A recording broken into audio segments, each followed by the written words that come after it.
প্রতিনিয়ত বাড়ছে ডেঙ্গুতে আক্রান্ত ও মৃতের সংখ্যা। গেল ২৪ ঘণ্টায় ২৪৯ জনের ডেঙ্গু জ্বরে আক্রান্তের পাশাপাশি মৃত্যু হয়েছে একজনের এবং চলতি বছর এখন পর্যন্ত ৫,৯৮৮ জন রোগী হাসপাতালে ভর্তি হয়েছেন। মৃত্যু হয়েছে ৩০ জনের। এদিকে করোনায় আক্রান্তদের সংখ্যাও বাড়তির দিকে। গেল ২৪ ঘণ্টায় ২৬ জন শনাক্ত সহ একজনের মৃত্যু হয়েছে। চলতি মাসের ১৫ দিনে করোনায় মৃত্যু হয়েছে ৪ জনের।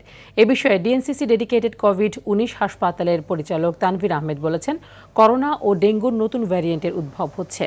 এছাড়া একবার আক্রান্ত হয়ে সুস্থ হবার পর পুনরায় আক্রান্ত হওয়ার সম্ভাবনা থাকছে, তাই সংক্রমণ ঠেকাতে স্বাস্থ্যবিধি মেনে চলার বিকল্প নেই বলেও জানান তিনি। আমাদের দেশটা নট অনলি কোভিড-১৯, এটা কিন্তু একটা ডেঙ্গু প্রন এরিয়াও। আমাদের প্রায় সারা বছরই গতবার ডেঙ্গু ছিল। যারা রুগী রয়েছে তারা কিন্তু অনেক সময় মশার টানায় না, যে দে থিঙ্ক যে উই আর অলরেডি ইনফেক্টেড, আমি আর কি ইনফেক্টেড হব। কেউ যদি ধরেন ডেন 2-তে অলরেডি ইনফেক্টেড হয়ে admitted in the hospital or remaining in the house, তখন কিন্তু তাকে যদি আবার আরেকটা মশা কামড়ায় এবং ডেন 3-তে যদি ইনফেক্ট হয়, it will be very serious. আমাদের কিন্তু দুইটা ভাইরাল ডিজিজ একসাথে শুরু হয়েছে, একটা হচ্ছে কোভিড আর একটা হলো ডেঙ্গি। তো এইবার আমাদের অনেক বেশি সচেতন থাকতে হবে। ডেঙ্গু ও করোনার সবশেষ অবস্থা জানাতে চট্টগ্রাম থেকে সরাসরি যুক্ত হচ্ছেন সহকর্মী সাইফুল মাহমুদ। সাইফুল, চট্টগ্রামে ডেঙ্গুর প্রকোপ কেমন এবং আরও জানাবেন যে করোনায় আজকে কতজন আক্রান্ত আছেন, এমন কোনো তথ্য আছে কিনা আপনার কাছে?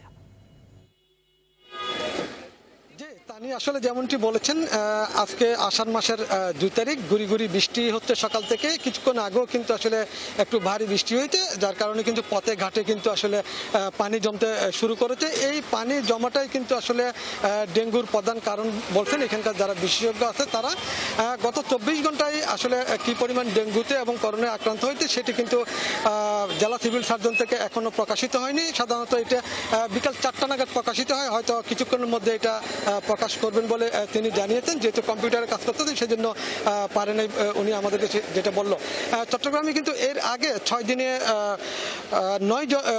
৯ জন করোনায় আক্রান্ত হয়েছেন এবং একই সাথে বাকি একদিনে কিন্তু আরও ৯ জন করোনায় আক্রান্ত হয়েছেন। মোট ৭ দিনে কিন্তু ১৮ জন করোনায় আক্রান্ত হয়েছেন এবং একই সাথে যারা করোনায় আক্রান্ত হয়েছেন তারা কিন্তু আসলে প্রত্যেকে কিন্তু হাসপাতালে ভর্তি আছেন। এবং গতকাল থেকে চট্টগ্রাম মেডিকেল কলেজ হাসপাতাল এবং চট্টগ্রাম জেনারেল হাসপাতালে করোনার যে পরীক্ষা সেটা কিন্তু চালু হয়েছে। এর আগে থেকে কিন্তু চট্টগ্রামের 4টি বেসরকারি ক্লিনিকে কিন্তু এই পরীক্ষাগুলি চলছিল। গতকালকে থেকে সরকারি হাসপাতালগুলিতে চালু হয়েছে এবং এখানকার যারা যিনি স্বাস্থ্য পরিচালক আছেন তিনি কিন্তু ঢাকা থেকে দ্রুত কিট আনার ব্যবস্থা করেছেন। এরপর পরে কিন্তু এটা চালু হয়েছে। তবে আমরা কথা বলেছিলাম পরিচালকের সাথে, তিনি জানালো যারা করোনায় আক্রান্ত হয়েছেন যে 18 জন তারা সবাই এখনো পর্যন্ত ভালো আছে, খুব সিরিয়াস তাদেরকে আসলে মনে হয়নি। আর একই সাথে ডেঙ্গুর যেই প্রাদুর্ভাব সেটা কিন্তু বাড়তে শুরু করেছে। এখন এই চলতি মাসেই কিন্তু আক্রান্ত হয়েছেন ৭৪ জন এবং এই চলতি বছর আক্রান্ত হয়েছেন ৩১৬ জন এবং মারা গেছেন 2 জন। তবে সিভিল সার্জন এবং জেলা প্রশাসনের পক্ষ থেকে কিন্তু আসলে বারবার বলা হচ্ছে স্বাস্থ্যবিধি মেনে চলার জন্য এবং ডেঙ্গু যারা শোবেন তারা অবশ্যই মশারি টাঙ্গিয়ে শোয়ার জন্য।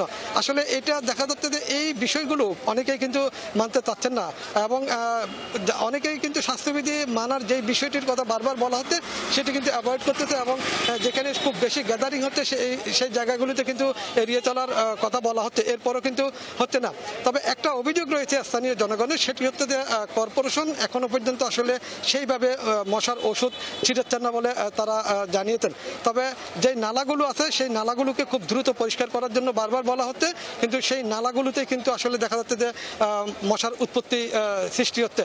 তবে এখনো পর্যন্ত চট্টগ্রামে মোটামুটি দুইটাই একসাথে কিন্তু প্রাদুর্ভাব বাড়ার সম্ভাবনা রয়েছে বলেন বিশেষজ্ঞরা মনে করতেন। তানি, এই ছিল আমার কাছে এই পর্যন্ত সর্বশেষ সংবাদ। ধন্যবাদ আপনাকে।